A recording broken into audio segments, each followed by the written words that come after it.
തൃശൂർ പാലപ്പിള്ളിയിലേക്ക് പോകുന്നു നമ്മൾ വീണ്ടും. കാട്ടാന സെപ്റ്റിക് ടാങ്കിൽ വീണ് കിടക്കുകയാണ്. എലിക്കോട് സ്വദേശി റാഫിയുടെ വീട്ടുവളപ്പിലാണ് ആന വീണ് കിടക്കുന്നത്. വനംവകുപ്പ് ഉദ്യോഗസ്ഥർ സ്ഥലത്തെത്തിയിട്ടുണ്ട്. ആനയെ പുറത്തെത്തിക്കാൻ തീവ്രശ്രമം തുടരുകയാണ്. ജെയ്സൺ ചാവളപ്പിൽ നമുക്കൊപ്പം തുടരുന്നു. ജെയ്സൺ, മുൻകാലുകളൊക്കെ പതിയെ അനക്കുന്നുണ്ട് ആന.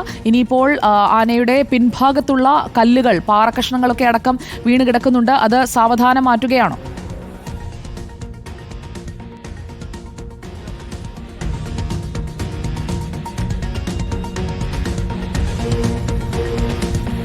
സുജയ, തീർച്ചയായും സുജയ പാർവതി, ഇപ്പോൾ ഏകദേശം അവസാന ഘട്ടത്തിലേക്ക് കടന്നിരിക്കുന്നു. ആനയ്ക്ക് വലിയ ക്ഷീണമുണ്ട്. ഏകദേശം 3 മണിക്കൂറിലധികമായി അരയ്ക്കു താഴെ മുഴുവൻ മണ്ണും കല്ലും നിറഞ്ഞിരിക്കുന്നു. അതുകൊണ്ട് തന്നെ ആ ക്ഷീണം മാറ്റുന്നതിന് വേണ്ടി വനംവകുപ്പിൻ്റെ ജീവനക്കാർ ആനയുടെ മുഖത്തേക്ക് വെള്ളം ഒഴിക്കുകയാണ്. ഞാൻ നേരത്തെ തന്നെ പറഞ്ഞതുപോലെ വലിയ തോതിൽ നേരത്തെ അല്പം മുൻപ് തുമ്പിക്കൈയൊക്കെ പുറത്തേക്ക് ഇട്ട് വെള്ളം പുറത്തേക്ക് ചീറ്റുന്നൊക്കെ ഉണ്ടായിരുന്നു. പക്ഷേ അതൊക്കെ മാറി കുറച്ച് ക്ഷീണത്തിലാണ്. ഏകദേശം 3 മണിക്കൂറിലധികമായി. അതുകൊണ്ട് തന്നെ വളരെ ശ്രദ്ധയോടുകൂടി തന്നെയാണ് വനംവകുപ്പിൻ്റെ ജീവനക്കാരും ഉദ്യോഗസ്ഥരൊക്കെയും ഇപ്പോൾ കല്ലുകളും അതുപോലെ തന്നെ മണ്ണൊക്കെ മാറ്റിക്കൊണ്ട് നമുക്ക് ദൃശ്യങ്ങളിൽ നിന്ന് കാണാം. ഏകദേശം 2 കാലുകൾ ഇപ്പോൾ സ്വതന്ത്രമായി കഴിഞ്ഞു. പക്ഷേ കഴുത്ത് അനക്കാൻ കഴിയാത്ത ഒരു സാഹചര്യമുണ്ട്. കാരണം ആ ക്ഷീണത്തിൻ്റെ ഭാഗമാണ്. ആ 2 കാലുകൾ ഇപ്പോൾ മണ്ണിനടിയിലാണ്. ഏകദേശം അതിവൈകാതെ തന്നെ ആ മണ്ണെല്ലാം അവിടെ നിന്ന് നീങ്ങുമ്പോൾ ദൃശ്യങ്ങളിൽ കാണുന്നത് പോലെ മണ്ണെല്ലാം നീങ്ങും. ഇപ്പോൾ ഇവിടെ അരികിൽ വടം കെട്ടി ആനയ്ക്ക് കടന്നു പോകാനുള്ള സൗകര്യം ഒരുക്കാൻ. പക്ഷേ ആ ക്യാമറ അങ്ങോട്ട് ചലിപ്പിച്ചാൽ റേഞ്ചിന് ചില പ്രശ്നങ്ങളുള്ളത് കൊണ്ടാണ് നമ്മൾ ക്യാമറ അധികം ചലിപ്പിക്കാൻ കഴിയാത്തത്. കാരണം കാടും അതുപോലെ തന്നെ റബ്ബർ എസ്റ്റേറ്റൊക്കെയും ചേർന്ന ഒരു സ്ഥലമാണ്. കാട്ടാനക്കൂട്ടം ഈ കുട്ടിയാനയും കാത്ത് ഏകദേശം 100-200 വാര അകലെ കാത്തു നിൽക്കുന്നതിനിടയ്ക്ക് അവർ ചിഹ്നം വിളിക്കുന്നുണ്ട്. ഇപ്പോൾ നമുക്ക് ആ ദൃശ്യങ്ങളിൽ കണ്ടില്ലേ, അത് കയറ് ഇട്ടുകൊടുത്തിരിക്കുന്നു. ആ കയറ് തുമ്പിക്കൈ കൊണ്ട് കാട്ടാന പിടിച്ചിരിക്കുന്നു. ഇനി ആ കയറിൽ വലിച്ച് കയറുക എന്നതാണ് കയറിൽ വലിച്ച് കയറുക എന്നതാണ് ഇനി പ്രധാനമായും. മാത്രമല്ല വനംവകുപ്പ് ഉദ്യോഗസ്ഥർ അത് റബ്ബർ മരത്തുമേൽ കെട്ടി അങ്ങോട്ട് വലിച്ച്, അതായത് ആനയ്ക്ക് സ്വയം എഴുന്നേൽക്കാൻ കഴിയുന്ന സാഹചര്യം ഇപ്പോഴില്ല. കാരണം വളരെ ക്ഷീണിച്ച് നിൽക്കുകയാണ്. മാത്രമല്ല അരയ്ക്ക് താഴെ ഏകദേശം മണ്ണ് മൂടിയെടുക്കുന്ന ആ മണ്ണ് നീക്കം ചെയ്യുന്നു. അതോടൊപ്പം തന്നെ എത്രയും പെട്ടെന്ന് പുറത്തേക്ക് വരാൻ വേണ്ടി വനംവകുപ്പ് ഉദ്യോഗസ്ഥർ ഒരു കയറിട്ട് കൊടുത്തു. ആനക്കുട്ടി ആ കയറെടുത്തു വായിലേക്ക്. നമുക്ക് ആ ദൃശ്യങ്ങളിൽ കാണാം. ഇപ്പോൾ തുമ്പിക്കൈ കൊണ്ട് കയർ പിടിച്ചു. ഇനി പതുക്കെ അവൻ കയറാനുള്ള ശ്രമം നടത്തുകയാണ്. വളരെ ക്ഷീണിതനാണ്. ഒരു 3 മണിക്കൂറിലധികമായി നിൽക്കുന്നു ഇതിനകത്ത് പെട്ടിട്ട്. പക്ഷേ എങ്കിൽ പോലും മറ്റൊരു അപകടം ചെയ്തു. അതിനുള്ള പ്രധാനപ്പെട്ട ഒരു കാര്യം എന്ന് പറയുന്നത്, ഈ സെപ്റ്റി ടാങ്ക് വളരെ ചെറിയൊരു ടാങ്കായിരുന്നു, ഉപയോഗശൂന്യമായി കിടന്നൊരു ടാങ്കായിരുന്നു. ആ ടാങ്കിലേക്ക് പുറം തിരിഞ്ഞാണ് വീണത് എന്നതാണ് ഒരു ആശ്വാസം. ഇല്ലായിരുന്നെങ്കിൽ ഈ രക്ഷാപ്രവർത്തനം ഒരു പക്ഷേ ഫലവത്താകുമായിരുന്നില്ല. അത് ഈ തലയും അതുപോലെ തന്നെ മസ്തകവും അതുപോലെ തന്നെ തുമ്പിക്കൈയും ഒക്കെ പുറത്തേക്ക് വന്ന സാഹചര്യമായിരുന്നു. അതുകൊണ്ട് തന്നെ ശ്വാസം കിട്ടാനുള്ള പ്രയാസമുണ്ടായിരുന്നില്ല. അതുകൊണ്ടാണ് 3 മണിക്കൂർ കഴിഞ്ഞിട്ടും കാര്യമായ ഒരു അപകടനിലയില്ലാതെ തന്നെ രക്ഷിക്കാൻ്റെ അവസാന സ്റ്റേജിലേക്ക് കടക്കുന്നത്. ആ തുമ്പിക്കൈ പിടിച്ച് കുറച്ച് നേരം നിന്നു. പക്ഷേ അതിന് ക്ഷീണമുണ്ട്. ആ തുമ്പിക്കൈ അത് വിട്ടിരിക്കുകയാണ്. പക്ഷേ ഈ തുമ്പിക്കൈ കയറും ഒന്നിച്ച് വലിച്ച് കയറ്റണമെങ്കിൽ അരയ്ക്ക് നിന്നുള്ള ഒരു പിടുത്തം, അതായത് മണ്ണിന്റെയും കല്ലിന്റെയൊക്കെ പിടുത്തം കുറേശ്ശെ വിടണം. അതിനുവേണ്ടിയുള്ള ശ്രമം മുൻകാലുകളൊക്കെ ഒന്ന് കുടഞ്ഞ് നിവർത്തുന്നുണ്ട്. ജെയ്സൺ, ആശ്വാസകരമായ ഒരു കാഴ്ചയാണ്. മുൻവശത്തെ ഇടത്തുവശത്തെ കാലൊക്കെ ഒന്ന് പതുക്കെ ഒന്ന് ഉയർത്തുകയും താഴ്ത്തുകയും ഒക്കെ ചെയ്യുന്നുണ്ട്. ഇനിയിപ്പോൾ ആ പിന്നിലുള്ള മണ്ണ് കൂടി പൂർണ്ണമായി മാറ്റിയാൽ, വാലറ്റത്തെ മണ്ണ് പൂർണ്ണമായി മാറ്റിയാൽ 2 കാലും കുടയുന്നൊക്കെയുണ്ട്. ആന പരമാവധി ശ്രമിക്കുന്നുണ്ട്. തീർച്ചയായും സുജയ,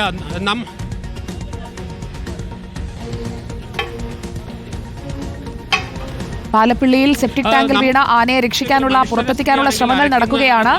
നമുക്കിപ്പോൾ ദൃശ്യങ്ങളിൽ വ്യക്തമായി കാണാം. ജെയ്സൺ ചാമോളപ്പിലാണ് വിവരങ്ങൾ നൽകിക്കൊണ്ടിരിക്കുന്നത്. JCB ഉപയോഗിച്ചുകൊണ്ട് ആനയുടെ പിൻകാലുകളിൽ വീണ് കിടക്കുന്ന മണ്ണുകൂടി കോരി മാറ്റണം. ആന മുൻകാലുകൾ രണ്ടും കുടഞ്ഞ് എഴുന്നേൽക്കാനുള്ള ആ കയറ് നേരത്തെ കടിച്ചു പിടിച്ചുകൊണ്ട് മുൻകാലുകൾ കുടഞ്ഞു. മുന്നിലത്തെ 2 കാലുകളും ആന കുടഞ്ഞ് എടുക്കാൻ ശ്രമിക്കുന്നുണ്ട്. ഇനിയിപ്പോൾ വാൽഭാഗം അതുകൂടി മണ്ണിനടിയിൽ കിടക്കുന്നു. ആനയ്ക്ക് നല്ല ക്ഷീണമുണ്ട്. ജെയ്സൺ,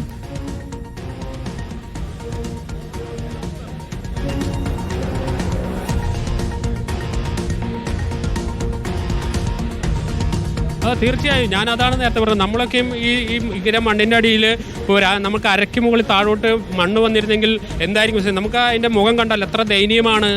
കണ്ണുകളിലേക്ക് നോക്കിയാൽ കണ്ണിൽ നിന്ന് ചെറുതായിട്ട് വെള്ളം വരുന്നുണ്ട്. അത്രയേറെ ക്ഷീണം അതിനുണ്ട്. കാരണം 3 മണിക്കൂറിലധികമായില്ലേ. ഒരു ശ്വാസം അവസാന ഘട്ടമായപ്പോഴേക്ക് ശ്വാസം എടുക്കാനുള്ള പ്രയാസം ആയി തുടങ്ങിയിട്ടുണ്ട്. മാത്രമല്ല നേരത്തേക്ക് തുമ്പിക്കൈ നന്നായിട്ട് ചലിപ്പിച്ചിട്ടുണ്ടായിരുന്നു. ഇപ്പോൾ ആ തുമ്പിക്കൈ ചലിപ്പിക്കുന്നത് കുറഞ്ഞിരിക്കുന്നു. അതുകൊണ്ട് തന്നെയാണ് ഫോറസ്റ്റ് വനംവകുപ്പിലെ ജീവനക്കാർ അതിന് മുഖത്തേക്ക് വെള്ളം ഒഴിപ്പിച്ച് കുറേശ്ശെ ഊർജ്ജം നൽകുകയാണ്. അതിന് ഉണരാനായിട്ടുള്ള അല്ലെങ്കിൽ പതുക്കെ ചലിക്കാനായിട്ടുള്ള ഒരു ഊർജ്ജം നൽകുകയാണ്. ആനയുടെ ഒരു പ്രത്യേകത എന്ന് പറഞ്ഞാൽ തുമ്പിക്കൈ കൊണ്ട് പുറത്തേക്ക് വെള്ളം ഒഴിക്കുന്നത് ആളുകൾക്ക് തോന്നുന്നത് വെറുതെ ചെയ്യുന്നതാണ്. പക്ഷേ അതിൻ്റെ ഒരു അതിജീവന പ്രക്രിയയുടെ ഭാഗമാണ് സത്യത്തിൽ ഈ ആന തുമ്പിക്കൈ കൊണ്ട് പുറകോട്ട് വെള്ളം ഒഴിക്കുന്നതും മറ്റുമൊക്കെ.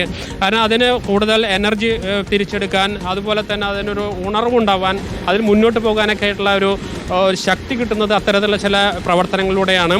അത്തരത്തിൽ നേരത്തെയൊക്കെ ചെയ്തിട്ടുണ്ടായിരുന്നു. പക്ഷേ ഇപ്പോൾ അത് കുറച്ച് ക്ഷീണിതമാണ്. പക്ഷേ അതിൻ്റെ അരികുവശത്തുള്ള മണ്ണൊക്കെ ഏതാണ്ട് നീക്കിക്കഴിഞ്ഞു. ഇനി ഒരു അല്പസമയത്തിനകം തന്നെ ആന പുറത്തേക്ക് വരും. ഇപ്പോൾ നമുക്ക് ആ ദൃശ്യങ്ങളിൽ നിന്ന് കാണാം, കാല് നന്നായിട്ട് അനക്കുന്നുണ്ട്. പതുക്കെ മുന്നോട്ട് ആയാനായിട്ടുള്ളൊരു ശ്രമം നടത്തുന്നുണ്ട്. പക്ഷേ എങ്കിൽ പോലും നനഞ്ഞ് കുതിർന്ന് കിടക്കുന്ന മണ്ണാണ്. അതുകൊണ്ടൊരു ചതുപ്പ് സ്വഭാവം മണ്ണിനുള്ളത് കൊണ്ട് തന്നെ പെട്ടെന്ന് തന്നെ പുറത്തേക്ക് ആഞ്ഞാൽ കടന്നു വരാൻ കഴിയാത്ത സ്ഥിതിയുണ്ട്. എങ്കിൽ പോലും നമുക്കൊരു ആശ്വാസം എന്ന് പറയുന്നത് ഏതാനും മിനിറ്റുകൾക്കുള്ളിൽ തന്നെ ആന രക്ഷപ്പെടും. ആനയും കാത്ത്, ഞാൻ നേരത്തെ പറഞ്ഞില്ലേ, ആനയും കാത്ത് ഈ സമീപ പ്രദേശത്ത് കാട്ടാനക്കൂട്ടം കാത്തു നിൽക്കുകയാണ്. ഈ ആന വീണ സമയത്ത് ഈ സമീപത്ത് കാട്ടാനക്കൂട്ടമുണ്ടായിരുന്നു. അതിനെ മാറ്റിയതിന് ശേഷമാണ്, തുരത്തിയതിന് ശേഷമാണ് കുട്ടിയാനയെ രക്ഷിക്കാനായിട്ടുള്ള ശ്രമങ്ങൾ ആരംഭിച്ചത്. നമുക്ക് ആ ദൃശ്യങ്ങളിൽ നിന്ന് കാണാം. 2 കാലും നന്നായിട്ട് നിവർത്തി കുട്ടിയാന വീണ്ടും പതുക്കെ മുന്നോട്ടായാനുള്ള ശ്രമം നടത്തുന്നു. ഇപ്പോൾ തലയും അനക്കിയിട്ടുണ്ട്, കണ്ണിൽ നിന്ന് വെള്ളം വരുന്നുണ്ട്. അത് ആനയ്ക്കും സങ്കടമൊക്കെ ഉണ്ടാവില്ലേ, കുറേ നേരം കിടന്നതല്ലേ, അതുകൊണ്ടായിരിക്കാം. പക്ഷേ ആ ക്ഷീണം കണ്ണുകളിലുണ്ട്. അതുപോലെ തന്നെ തല ഉയർത്താൻ കഴിയുന്നില്ല ഇപ്പോഴും. അതിനുള്ള കാരണം ഈ കാണുന്ന സൈസ് ഒന്നും ആയിരുന്നില്ല. ഇത് വളരെ ചെറിയൊരു സെപ്റ്റി ടാങ്ക് ആയിരുന്നു. ആ ചെറിയ സെപ്റ്റി ടാങ്കിനുള്ളിലേക്ക് ജെയ്സൺ അടിച്ചു വീണതാണെന്ന് തോന്നുന്നു. കാരണം ആ കിടക്കുന്നതും കല്ലിന്റെയും ഒക്കെ പുറത്താണ്. തീർച്ചയായും സുജയ.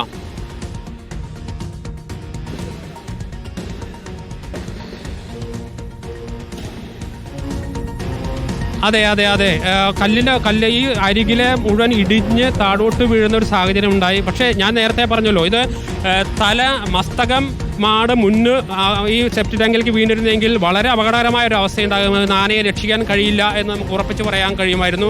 കാരണം മസ്തകം മുകളിലേക്ക് വന്നതും തുമ്പിക്കൈ മുകളിലേക്ക് വന്നതുമാണ് ആനയെ രക്ഷിക്കാൻ എളുപ്പം ഉണ്ടായത്. മാത്രമല്ല ഇത് വലിയ സെപ്റ്റി ടാങ്ക് ഒന്നുമല്ല, വളരെ ചെറിയ സെപ്റ്റി ടാങ്ക്, കരിങ്കല്ല് കൊണ്ട് കെട്ടി ഉണ്ടായിരുന്ന സെപ്റ്റി ടാങ്കാണ്. ആ ഉപയോഗശൂന്യമായ സെപ്റ്റി ടാങ്കാണ്. അതുകൊണ്ട് തന്നെ ഈ കുട്ടിയാനയ്ക്ക് അതിൻ്റെ സൈസിനുള്ള സെപ്റ്റി ടാങ്ക് എന്ന് നമുക്ക് പറയാം. പക്ഷേ അതിൻ്റെ രക്ഷാപ്രവർത്തനം എളുപ്പമാക്കിയത് സെപ്റ്റി ടാങ്ക് ചെറുതായതും അതോടൊപ്പം തന്നെ കുതിർന്ന മണ്ണുമൊക്കെയാണ് ഈ സമീപ പ്രദേശങ്ങൾ. അതുകൊണ്ട് തന്നെ പെട്ടെന്ന് തന്നെ മാറ്റി. ഇപ്പോൾ ഈ കാണുന്ന വീതിയോ വലിപ്പമൊന്നും ഈ സെപ്റ്റി ടാങ്കിന് ഉണ്ടായിരുന്നില്ല. കഴിഞ്ഞ കുറേ നേരമായി വനവകുപ്പിൻ്റെ ഉദ്യോഗസ്ഥർ വലിയ ശ്രമം നടത്തുക തന്നെയാണ് ഈ കുട്ടിയാനയെ രക്ഷിക്കുക എന്നതാണ്. പക്ഷേ മറ്റൊരു കാര്യം, ഈ സമീപ പ്രദേശങ്ങളിൽ മുഴുവൻ കാട്ടാനകളുടെ ശല്യമാണ് ഈ നാട്ടുകാർക്ക്. നാമൊക്കെ നിരവധി തവണ വാർത്തകൾ നൽകിയിട്ടുണ്ട്. റോഡിലേക്ക് ഇറങ്ങാൻ കഴിയാത്ത സാഹചര്യമുണ്ട് ഇവിടേക്കും.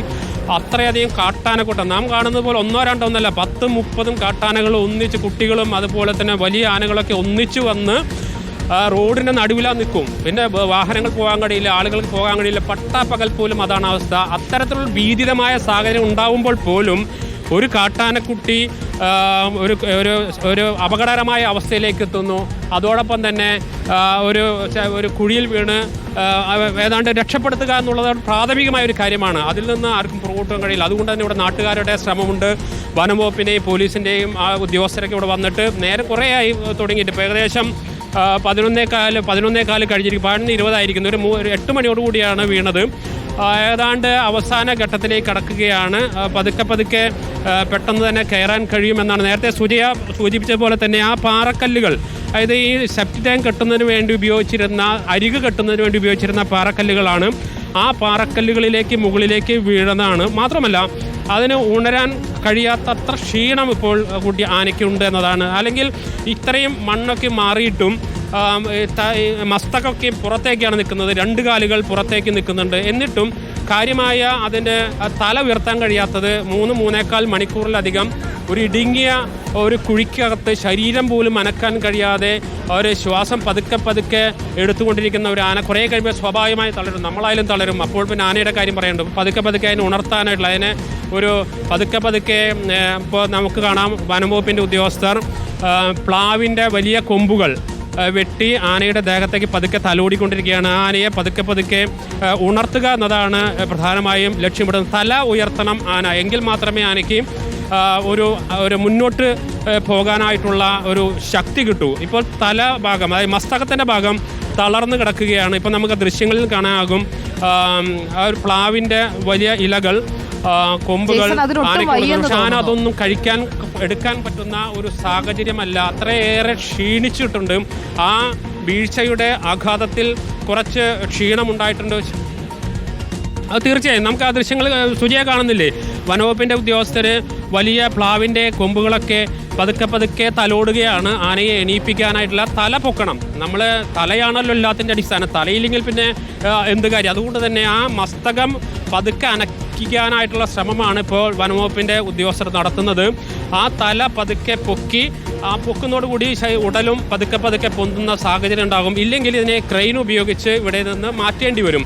അത്തരമൊരു സാഹചര്യം ഒഴിവാക്കാൻ വേണ്ടിയാണ് പരമാവധി വട്ടം എടുത്തു കഴിഞ്ഞാൽ വലിയ കുഴിയായി കഴിഞ്ഞപ്പോൾ ആനയ്ക്ക് കുറച്ച് മൂവ് ചെയ്യാൻ കഴിയാവുന്ന സാഹചര്യം, പക്ഷേ അത് ക്ഷീണിച്ചിരിക്കുന്നു എന്നതാണ് യാഥാർത്ഥ്യം. അതുകൊണ്ടാണ് ആന പതുക്കെ എണീക്കാൻ കഴിയാത്തത്. എന്താണ് ഇപ്പോൾ ശരിക്കും വെച്ചാലേ അതിനുള്ളിലേക്ക് വിട്ട് കാല് ശരിക്കും അടി പോയിക്കല്ലേ, അടി പോയപ്പോട്ടെ ഇങ്ങനെ ടൈറ്റ് ആയിട്ട് ഇരിക്കണല്ലോ. ഇപ്പൊ സൈഡിലേക്ക് മണ്ണൊക്കെ മാറി കഴിഞ്ഞു. പക്ഷെ മണ്ണ് കയറാലും ഇവിടെ കാല് ഇരിക്കുന്നുണ്ടാവും, ഒരു കാല് കാലിന്റെ അവിടെ ഇരിക്കുന്നുണ്ട്. അവിടേക്ക് നമുക്ക് ആയാൻ പറ്റുന്നില്ല, അതിങ്ങനെ കിടക്കല്ലേ, കിടക്കുന്ന വിലസാൻ പറ്റില്ലല്ലോ. അതുകൊണ്ടാണ് കൂടുതൽ സ്വാഭാവികമായിട്ട് ഇതിങ്ങനെ തല പൊന്തിക്കേണ്ടതല്ലേ, മസ്തകം പൊന്തിക്കേണ്ടതല്ലേ, ഇത്രയും ഫ്രീ ആയിട്ട് ഇപ്പൊ തല അങ്ങനെ പൊന്തിക്കാൻ പറ്റുന്ന സാഹചര്യം ഉണ്ടല്ലോ. അതിനത് ക്ഷീണം കൊണ്ടാണത് അതിലേക്ക് പോകുന്നത്. ഇപ്പൊ പോകേണ്ട സമയം കഴിഞ്ഞു, 8 മണിക്ക് വീണതല്ലേ. അതെ ഇവിടെ കോരാൻ പറ്റില്ല, ഈ കാലിരിക്കുന്നിടത്ത് അപ്പുറത്ത് കോരാനേ പറ്റുള്ളൂ. പക്ഷെ ഇവിടെ ടൈറ്റ് ആയിരിക്കണ്ടെങ്കിലോ ഇറങ്ങിയിട്ട് ഇത് ചെയ്യേണ്ടി വരും, ഇനി റിസ്ക് ഉണ്ട്, ഭയങ്കര ഇതല്ലേ. അപ്പോൾ സുജയ ഇവിടെ ഒരു വനംവകുപ്പിൻ്റെ ജീവനക്കാരനുമായി സംസാരിക്കുകയായിരുന്നു. അദ്ദേഹം പറയുന്നത് ആന ക്ഷീണിച്ചിട്ടുണ്ട് നന്നായിട്ട്. വളരെ കുഞ്ഞാന കണ്ടില്ലേ, ചെറിയ കൊമ്പുകൾ, വളരെ ചെറിയ കൊമ്പുകൾ, ആ കൊമ്പുകൾ വളർന്നു വരുന്നതേ ഉള്ളൂ. നല്ല സുന്ദരമായ ഒരു കാട്ടാന കുട്ടി. അതുപോലെ തന്നെ ആ തുമ്പിക്കൈയൊന്നും അനക്കാൻ കഴിയുന്നില്ല കാര്യമായിട്ട്. ഇപ്പോൾ സുജയ്ക്ക് ആ ദൃശ്യങ്ങളിൽ നിന്ന് കാണാനാകും. പക്ഷേ ഇവനെയും കാത്ത് അപ്പുറത്ത് കുറച്ചും കൂടി മാറി കുറച്ച് കാട്ടാനക്കൂട്ടം നിൽക്കുന്നുണ്ട്. ഇവിടെ നിന്നും വന്നിട്ടുണ്ട് അവർക്ക് ഒന്നിച്ച് പോകാൻ എന്നതാണ് ആന. നോക്കൂ, അത് പ്ലാവിലേക്ക് കൊണ്ടുവന്നിട്ടിട്ടും അതാ കിടക്കുകയാണ്.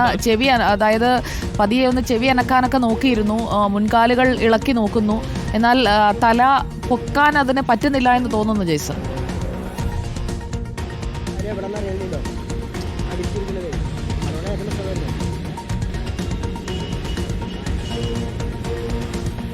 അതെ സുജയ, തല പൊക്കാൻ കഴിയുന്നില്ല. ഇപ്പോ അതാണ് പ്രധാന പ്രശ്നം. മസ്തകം പൊന്തിയാൽ മുന്നോട്ട് ആയാനുള്ള ഒരു കരുത്ത് കിട്ടുക, അല്ലെങ്കിൽ ഒരു പുറകിലെ 2 കാലുകൾ ഫ്രീ ആവണം. അങ്ങനെ കാലുകൾ ഫ്രീ ആവും. അതെ അതൊന്നും കഴിക്കുന്നില്ല. അത് വളരെ ക്ഷീണിച്ചു പോയിരിക്കുന്നു. അതിൻ്റെ കണ്ണൊക്കെ പതുക്കെ പിന്നെ തുറക്കാൻ കഴിയാത്ത സ്ഥിതിയിൽ. കാരണം ഒരുപാട് നേരമായില്ലേ, 3-3.5 മണിക്കൂറിലധികമായി. ഇപ്പോൾ അങ്ങനെയാണെങ്കിൽ വൈദ്യസഹായം ലഭ്യമാക്കിക്കൂടെ ജയ്സൺ? അതിനുള്ള വനംവകുപ്പിന്റെ ഭാഗത്തു നിന്ന് വൈദ്യസഹായം ലഭ്യമാക്കാനായിട്ടുള്ള ഒരുക്കങ്ങളൊക്കെ ഉപയോഗിക്കാൻ കഴിയാത്തത്, അതിന് മുറിവേൽക്കുന്ന ഒരു സാഹചര്യം ഉണ്ടാകും. ആ മുറിവേൽക്കുന്ന